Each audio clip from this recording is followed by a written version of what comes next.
In the spring of 1942, the Imperial Japanese Navy stood at the height of its power. Pearl Harbor had been struck. Singapore had fallen. The British fleet in Asia lay shattered, and American forces were reeling across the Pacific. Admiral Yamamoto, the mastermind behind the Pearl Harbor attack, believed Japan had only a short window to win the war. He knew America's industrial strength would eventually overwhelm the empire.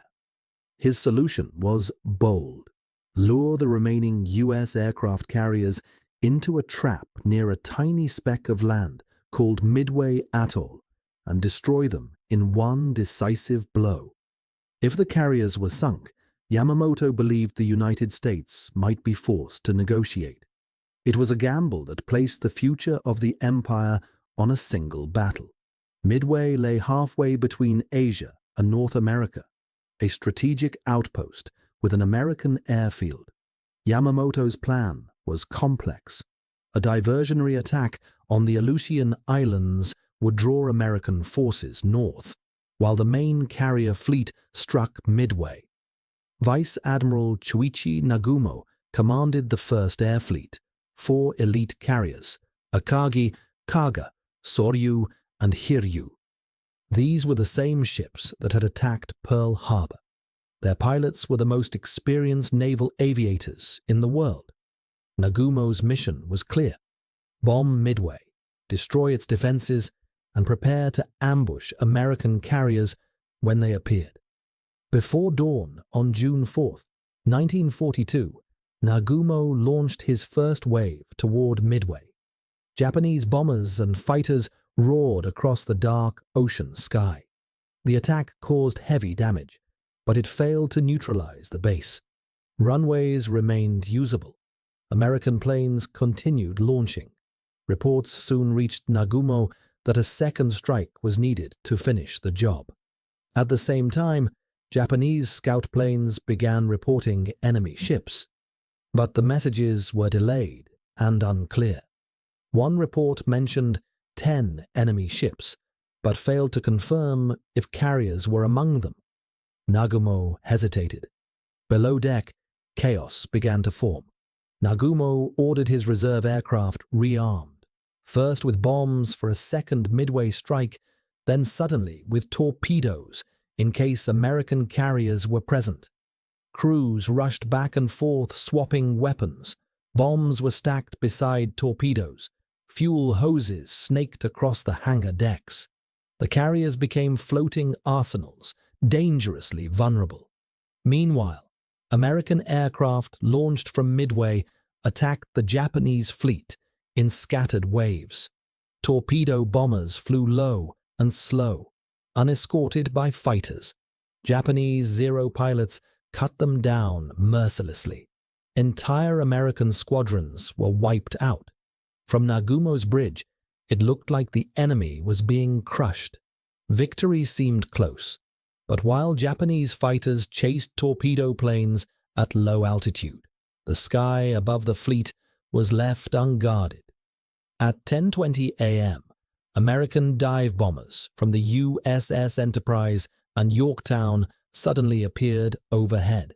There was no warning, no fighters to stop them. In minutes, bombs crashed through the decks of 3 carriers. Akagi was hit near the bridge. Kaga was struck multiple times. Soryu burst into flames almost instantly. Bombs detonated among fueled aircraft and stacked munitions. Massive explosions tore through hangar decks. Firestorms raged out of control. Damage control teams fought desperately, but the heat was unbearable. The carriers burned like funeral pyres. Only Hiryu remained operational. Her commander, Rear Admiral Taman Yamaguchi, refused to retreat. He launched a counterattack that crippled the USS Yorktown. For a brief moment, hope returned. A second strike hit Yorktown again, forcing her crew to abandon ship. It seemed Japan might still turn the battle. But fate was not finished. American scouts located Hiryu late that afternoon. Dive bombers attacked and struck her repeatedly. Flames engulfed the flight deck, engines failed, power died. Yamaguchi chose to go down with his ship, honoring the samurai code of Bushido. Hiryu burned through the night and was scuttled the next morning. The scale of the disaster was beyond comprehension. In a single day, Japan lost 4 fleet carriers, over 300 aircraft, and some of its best pilots and deck crews, veterans of Pearl Harbor and Coral Sea. These men could not be replaced. Japan's pilot training program was slow and elite.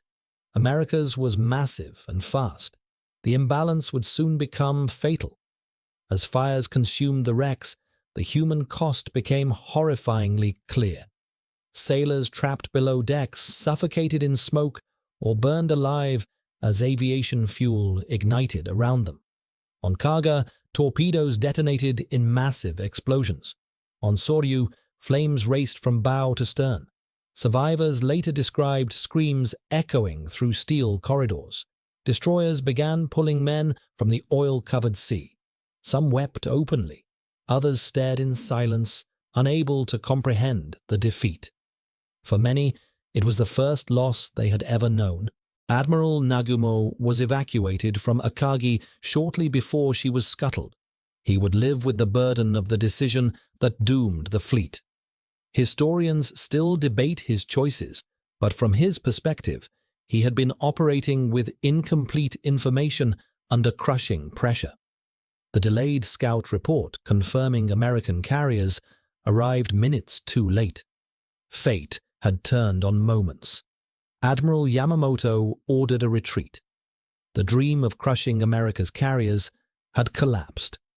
What Yamamoto did not know at the time was that the Americans had broken Japanese naval codes. They knew Midway was the target and had prepared a trap of their own. Japan had lost the element of surprise, and with it, the battle. In Tokyo, the disaster was hidden. Newspapers reported victory. Carrier names vanished from fleet lists. Families received vague death notices.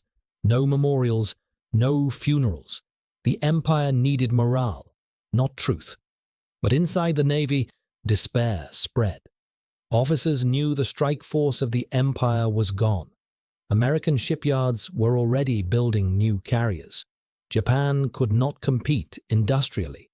Worse, the veteran pilots lost at Midway were irreplaceable.